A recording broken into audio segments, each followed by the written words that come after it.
오늘 본문은 우리가 하나님께로부터 청함받은 게 얼마나 복이고 청함받았다는 것은 얼마나 우리 하나님께서 내게 은혜를 베풀어 주셨는지를 알게 하고 깨닫게 하는 게 이 본문입니다.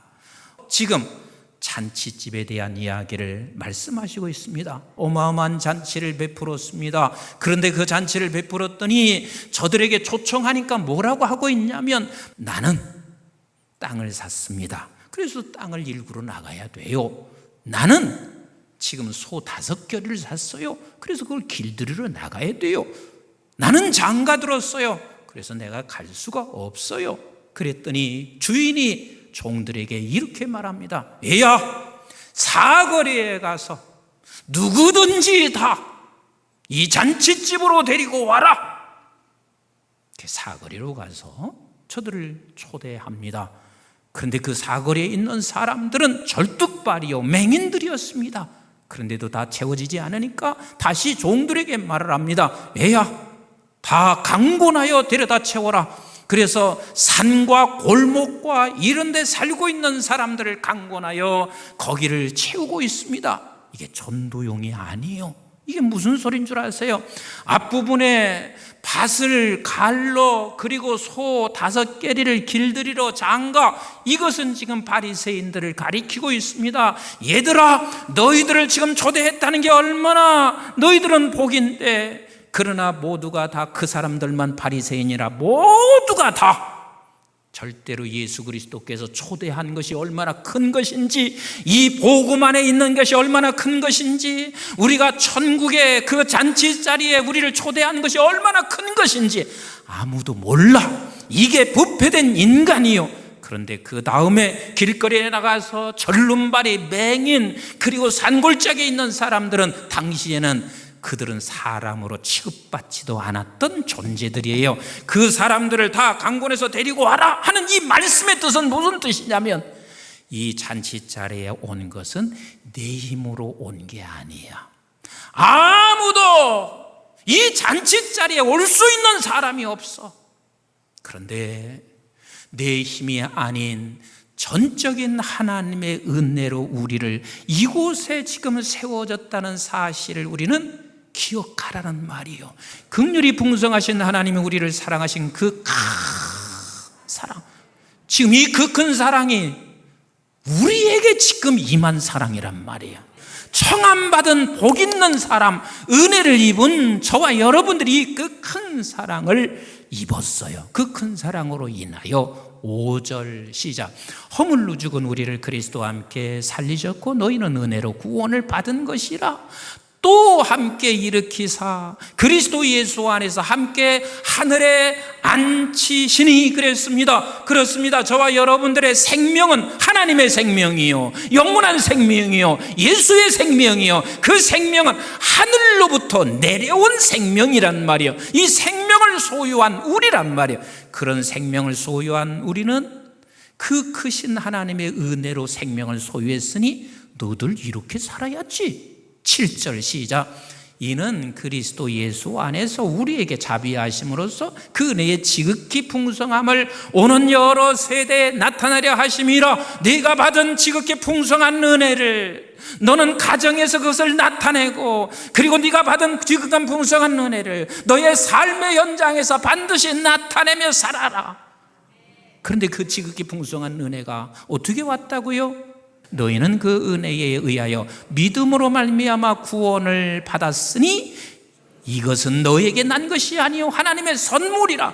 믿음은 하나님께서 우리에게 생명을 주시지 아니하고는 믿음을 고백할 수 있다 없다? 없어요. 그래서 우리는 하나님의 선물이라. 그리고 나서 9절에 이렇게 말씀하시잖아요. 시작.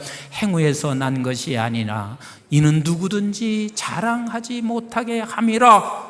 내 힘은 1%도 아니에요. 0.001%도 아니라 하나님의 전적인 은혜라. 그 전적인 은혜를 가지고 있는 우리는 은혜에 받은 자의 삶을 살아라. 그러면 은혜 받은 자의 삶은 적어도 3가지는 보여져야 돼요. 그 첫 번째가 뭐냐면, 여러분, 은혜를 받았다 하는 말은 은혜를 주신 분이 있어요, 없어요? 있어요. 그분이 누구세요? 우리가 받은 은혜는 다 하나님의 은혜잖아요. 하나님이 주신 거잖아요. 그래서 우리가 그 아이들에게, 자손들에게, 주변의 사람들에게 보여줘야 할 것은 뭐냐면 예배를 보여줘야 돼요. 은혜 받은 자는 반드시 우리 하나님 앞에 예배합니다. 예배합니다. 그래서 우리는 전에는 이렇게 말할 수 있어요. 예배하면 내가 너에게 돈 줄게, 아이스크림 사줄게, 이렇게 말할 수 있어요. 그러나 크면 그게 통하지 않아요. 어떻게? 부모가 예배가 얼마나 귀한 것인지, 이 예배가 얼마나 기쁜 것인지, 받은 은혜를 가지고 예배하는 그 부모의 모습을 쳐다보며 아이들은 배워간단 말이에요.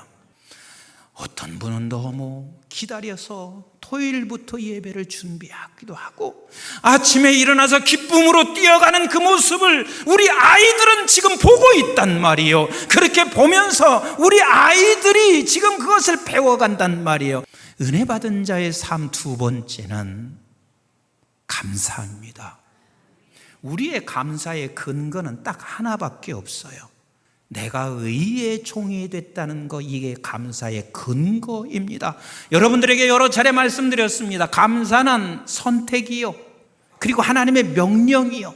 선택이라는 말은 뭐냐면 어떠한 환경 속에서도 감사할 조건이 선택해야 된다는 거요. 만약에 여러분들께서 감사를 놓치게 되면 중간 지점이 있는 줄 아세요? 아니요. 감사를 잃어버리면 반드시 불평과 원망의 자리로 갑니다. 중간지대 없어요. 그러면 감사를 않고 놓치게 되면 어디로 가냐면 그 자리에는 마귀가 꼭 자리하게 돼 있어요. 그 마귀는 불평과 원망이란 말이에요. 얼마든지 불평하고 원망할 수 있어요. 그런데 그때 우리는 감사를 선택해야 돼. 하나님의 명령이고 우리는 근거가 있으니 감사를 선택해야 돼. 그리고 감사를 선택하게 되면 여러분들 하나님이 반드시 유익하게 하신다는 사실을 믿으셔야만 합니다. 그리고 마지막 세 번째는요, 은혜 받은 자의 삶은 축복하는 것입니다. 바리새인들은 축복할 수가 없어요. 그러나 이미 은혜를 입은 자들에게는 언제나 축복하는 자리예요. 하나님께서 모세를 통하여 아론과 그의 아들들에게 너 이렇게 축복하라, 그 이렇게 축복하라고 말하고 있습니다. 그 이렇게 축복하라는 게 뭐예요? 민수기서 6장 22절부터 26절까지 복 주세요. 복 주세요. 우리의 자녀들에게, 우리의 식구들에게 항상 복 주세요. 그러면 저에게 이렇게 말할 필요가 없어요. 야 이놈아, 복이 뭔 줄 아냐? 하나님이야. 그렇게 할 필요도 없어요. 나는 복이 시편 16편 2절의 말씀처럼 복은 하나님이시고 복은 예수세요. 나는 그걸 알고 복 주세요 하면 저쪽에서는 자기 수준만큼 알아듣는 거예요. 아, 복 주시니까 뭔가 세상 것이 내게 오겠구나, 그렇게 생각해도 괜찮아요. 그러나 부모는 복 주세요 할 때 하나님으로 충만해지세요, 그렇게 하는 거예요. 속으로 복 주세요. 그 다음에 지켜주세요. 그러면 아이들은 지켜주세요. 아, 오늘 교통사고 안 나게 지켜달라는 소리는 그냥 놔두세요. 그 수준대로 듣게. 그러나 지켜주세요 할 때는 세상에 나가면 우리 아이들이 전부 다 영적인 것, 생명을 다 빼앗아가는 사단밖에 없어요. 그래서 하나님 믿음을 지켜주세요. 그리고 하나님 은혜 베풀어 주세요.